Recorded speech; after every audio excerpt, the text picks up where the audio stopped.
সুন্দর ফুটবল বনাম কুৎসিত ফুটবল, নাকি নামের দাপট বনাম মাঠের কামড়। প্যারাগুয়ের অদম্য সাহসের সামনে জার্মানির ছিটকে যাওয়া, কিংবা নরওয়ের নিখুঁত টেকটিক্যাল ফুটবলের কাছে ব্রাজিলের অসহায় আত্মসমর্পণ। বিশ্ব ফুটবলে একটা লাইন স্পষ্ট করে দিয়েছে, কাগজের ফেভারিট তো এখন ডাস্টবিনে। মিশর যেভাবে আর্জেন্টিনাকে কাঁপিয়ে দিয়েছিল তা কোনো আংশিক অঘটন ছিল না, সেটি ছিল আধুনিক ফুটবলের বদলে যাওয়া এক নতুন ব্যাকরণ, যেখানে ছোট বড় দেয়ালটা ভেঙে চুরমার হয়ে গেছে। ঠিক এমনই এক হাই ভোল্টেজ ম্যাচে এমবাপ্পে দেম্বেলেদের বিশ্ব চ্যাম্পিয়ন ফ্রান্স আজ রাতে মুখোমুখি আফ্রিকার নতুন সূর্য মরক্কোর। এই ম্যাচটার পেছনে বর্তমানে শুধু রণকৌশল নয়, লুকিয়ে আছে মরক্কোনদের পুরনো হিসাব নিকাশের তীব্র বাসনা। কাতার বিশ্বকাপের সেমিফাইনালে এই এমবাপ্পেদের কাছে হেরেই বিদায় নিয়েছিল আশরাফ হাকিমিরা। কাসাব্লাঙ্কার কিন্তু সেই রাতে সুফিয়ান বুফালেদের ওপর হওয়া প্লান্টের জোরালো দাবি নাকচ হয়ে যাওয়া কান্নার আওয়াজ আজও ভুলেননি।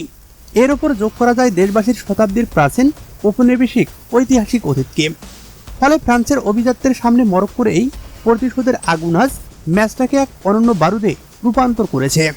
ফরাসি কোচ দিদিয়ার দেশম খুব ভালো করেই জানেন, নকআউটের এই দাবার বুটে কোনো ওয়াক ওভার পাওয়া যাবে না।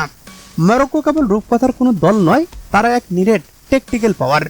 সেই অবৈধ রক্ষণের সামনে আজ পরীক্ষা ফরাসিদের গতি আর মগজের। কিলিয়ান এমবাপ্পের একের পর গোলমুখী দৌড় বনাম মরক্কোর জান দিয়ে ট্যাকেল দেওয়া। বড়দের পতনের এই বাজারে ফ্রান্স কি পারবে নিজেদের রাজত্ব বাঁচাতে, নাকি মরক্কো লিখবে নতুন কোনো ইতিহাস? বোস্টনে অপেক্ষা করছে আজ ফুটবল বিশ্বের আরেকটি হাই ভোল্টেজ ম্যাচ। কোয়ার্টার ফাইনালের এই হাই ভোল্টেজ ম্যাচের ড্রেসিং রুমে কান পাতলে একটা অদ্ভুত শব্দ শোনা যাবে, সেটা হলো বন্ধুত্বের। প্যারিসের আইফেল টাওয়ারের ছায়ায় গড়ে ওঠা নিবিড় সম্পর্কের। মরক্কোর এই দলের সবচেয়ে বড় সেনাপতি আশরাফ হাকিমি তো আসলেই প্যারিসের ঘরের ছেলেই। প্যারিসের জার্সিতেই তার ওই ডান দিকের চিতার মতো দৌড়, কিংবা কিলিয়ান এমবাপ্পের সঙ্গে একই ড্রেসিং রুমে ভাগ করে নেওয়ার সেই রসায়ন ফুটবল রোমান্টিকদের বড্ড চেনা। কিন্তু আজ রাতে সেই রূপকথা আইস বক্সে বন্দি। যখন দেশের জার্সির প্রশ্ন আসে, তখন বন্ধুত্বকে মাঠের বাইরে রেখে বুটের ফিতে বাঁধতে হয়। প্যারিসের যে গ্যালারি হাকিমিকে দুহাত ভরে তালি দিয়েছে, আর সেই প্যারিসের সাম্রাজ্য চূর্ণ করতেই ছক করছেন এই মরক্কোন ডিফেন্ডার।